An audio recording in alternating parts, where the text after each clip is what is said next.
Assalamualaikum warahmatullahi wabarakatuh. Perkenalkan, nama saya Meniti Gimnastiar dengan NIM C1C020116 dari kelas R10 Akuntansi dengan Bapak dosen pengampu yaitu Dr. Wirmia Eka Putra, SE, MSI, CIKNR. Pada kesempatan kali ini, saya akan menjelaskan presentasi saya mengenai koreksi dan rekonsiliasi fiskal. Koreksi fiskal. Koreksi fiskal adalah koreksi perhitungan pajak yang diakibatkan oleh adanya perbedaan pengakuan metode, manfaat, dan umur dalam menghitung laba secara komersial atau dengan secara fiskal. Koreksi fiskal dilakukan karena adanya perbedaan antara laba atau rugi menurut perhitungan akuntansi komersial dengan akuntansi fiskal. Beberapa perbedaan dimaksud terdiri dari beda tetap dan beda waktu. Perbedaannya dijelaskan sebagai berikut.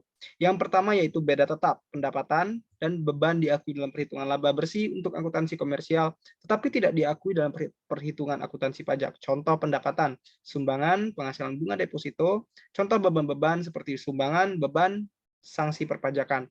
Kemudian yang kedua yaitu beda waktu, pendapatan dan beban yang dapat diakui saat ini oleh akuntansi komersial atau sebaliknya, tetapi tidak dapat diakui sekaligus oleh akuntansi pajak. Biasanya disebabkan oleh perbedaan metode pengakuan. Contoh penghasilan tersebut adalah pendapatan laba selisih kurs. Kemudian contoh bebannya yaitu beban penyusutan dan beban sewa. Jenis koreksi fiskal adalah sebagai berikut. Koreksi fiskal positif. Koreksi fiskal positif yaitu koreksi fiskal yang menyebabkan penambahan penghasilan kena pajak dan PPh terutang. Contohnya yaitu beban PPh. Kemudian yang kedua yaitu koreksi fiskal negatif. Koreksi fiskal negatif adalah koreksi yang menyebabkan pengurangan penghasilan kena pajak dan PPh terutang. Contoh, pendapatan bunga deposito. Koreksi fiskal secara akuntansi tidak memerlukan perlakuan jurnal khusus, karena pada prinsipnya koreksi fiskal tidak mengubah besarnya saldo pada rekening nominal atau rekening real, pada neraca ataupun laporan rugi laba.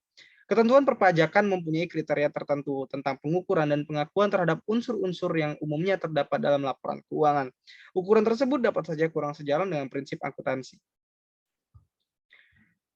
Kemudian ada rekonsiliasi fiskal. Rekonsiliasi fiskal pada hakikatnya adalah merupakan proses untuk mendapatkan angka laba fiskal atau laba kena pajak dengan melakukan penyesuaian terhadap laba komersial atau laporan laba rugi. Proses rekonsiliasi fiskal ini umumnya dilakukan oleh wajib pajak yang berbentuk perusahaan. Rekonsiliasi yang dilakukan akan menghasilkan koreksi fiskal yang akan mempengaruhi besarnya laba kena pajak serta pajak penghasilan terutang. Rekonsiliasi dilakukan terhadap pos-pos biaya dan pos-pos penghasilan dalam laporan keuangan komersial. Antara lain, yang pertama, rekonsiliasi terhadap penghasilan yang dikenakan PPh final. Yang kedua, rekonsiliasi terhadap penghasilan yang bukan merupakan objek pajak. Yang ketiga, wajib pajak mengeluarkan biaya-biaya yang sebenarnya tidak boleh menjadi pengurang penghasil bruto. Yang keempat, wajib pajak menggunakan metode pencatatan yang berbeda dengan ketentuan pajak.